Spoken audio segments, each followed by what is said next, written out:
Hey friends, this is Dolynny TV. I tell you, I have done a little research on myself today. Spent a little bit of time at work on break, checking out kind of how the weekend went, how things have gone this past few days. And obviously there's one key thing I need to learn to do a little bit more than potentially I have been lately. And that is, of course, you see it on my face, smile. After all, it's Hockey Eve and we are back and ready to get things underway for another year, friends. And if I didn't say it right off the top, because quite honestly, I've already forgotten, it's a pretty exciting time in my life, as is in yours as well. This is Dolynny TV. Welcome aboard for the 2023-2024 NHL season. I'm so excited to have you aboard. If you've been here just since the preseason, if you've been here since the last playoffs, if you rode the wave with me and everybody else throughout last year, and if you've been here since the start of this whole Edmonton Oilers journey back in 2017, heck, I'll give you credit if you were here in 18, 19. Don't worry about it. We don't want to talk about it,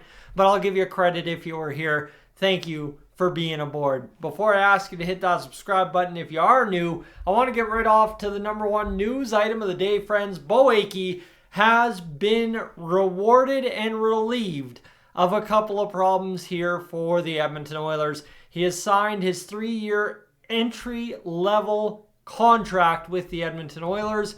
A good little deal. I'm not going to worry about dollar amounts because quite honestly it doesn't even matter at this point for the Oilers because he's not going to be in the lineup for the next 2 years. So I don't need to worry about a cap situation. We can talk about it later. But again, Beau Akey, he's got the biggest thing Rob Brown said on Oilers Now is the pressure of a signing taken off his shoulders before his season really truly gets going with the Barrie Colts this year. Yes, he's been back to playing games down at the OHL level, doing really well doing it as well. But for Beau Akey right now, the biggest thing he needs to not worry about is an NHL contract because guess what? He's already got it. So as Rob Brown alluded to on Oilers Now with Brendan Escott today, simply putting out there, you're not looking over your shoulder. Oh, why haven't they signed me yet? Maybe I'm not doing things. Maybe I'm not developing properly. Well, for Beau Akey, he doesn't have to worry about that, which is awesome. Now that takes me to number 2 of the day, friends, the injury update. Look at this. Oh, I finally figured out how to do that scroll text.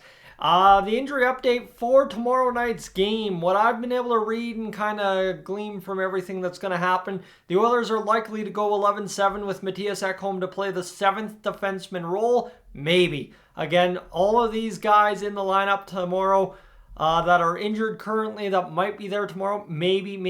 Who knows? We're going to see who's ready to go. Kulak, McLeod seem ready. Obviously, we've seen the highlights of them doing their thing. Yeah, you know what? They seem ready. Kulak especially. Ryan McLeod, how impactful he'll be. Ryan McLeod, what he does, I really don't know, but it really doesn't matter in game 1 of the season. It's about those bonus games in April, May, June.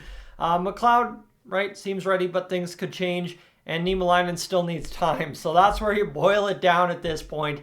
Nothing's going to substantially change with this roster until at least Saturday afternoon. So when Patrick and I are down there at Oilers headquarters, right, Rogers Place, and we're sitting there in Fort Hall, and then all of a sudden this strange 6'4" guy comes walking by us, guy could wish, we'll have the update for you. But again, as it currently stands, this whole Oilers roster, it's probably going to be the core 11, the core 7, and the core 2, right? The 11 forwards, the 7D, and the 2 goalies throughout the first week or so of the season, unless, of course, as I think Patrick has theorized quite heavily the past 2 days, at least on the phone with me, is the fact that Adam Ernie is your guy you sign once Marcus Niemelainen is available to send down. And again, that also fully utilizes as much cap recapture or whatever the term is for the trade deadline. So as we get into this, big question tomorrow, friends. Yeah, you know what? Big question. Who starts the opener?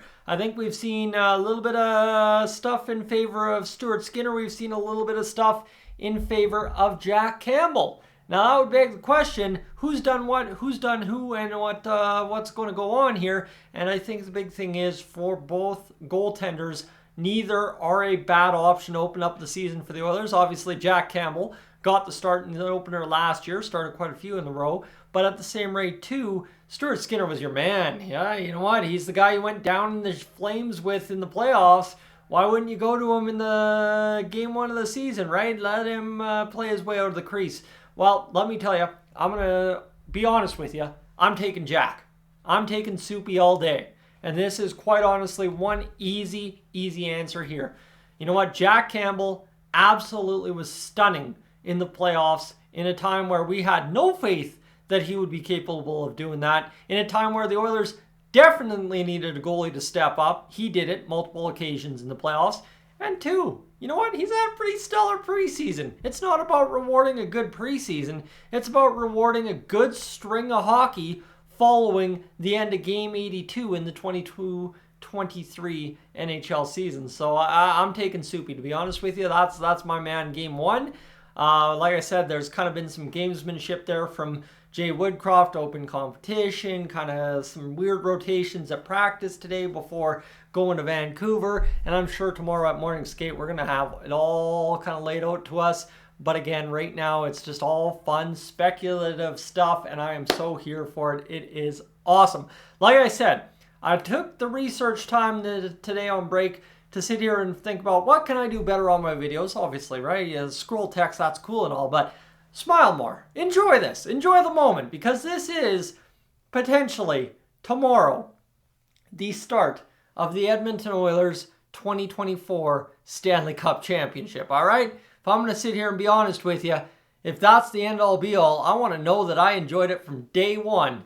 And that's why I'm smiling tonight, friends. I hope you are as well. It's Hockey Eve. Good evening to you. Enjoy the rest of it, because tomorrow we're back here, 7:30 for puck drop between the Oilers and the Canucks around 8:20 tomorrow night. We're pulling the midnight shift and getting this thing done, and then all of a sudden I'm trying to get enough sleep to go to work on Thursday as the Oilers kick off the season against the Vancouver Canucks tomorrow. Friends, I'm Tyson, this is Dolynny TV. I will now ask, if you are new to the channel, consider hitting that subscribe button here on Dolynny TV. Forgot to do it earlier. Hey, sorry, Captain Distraction and all.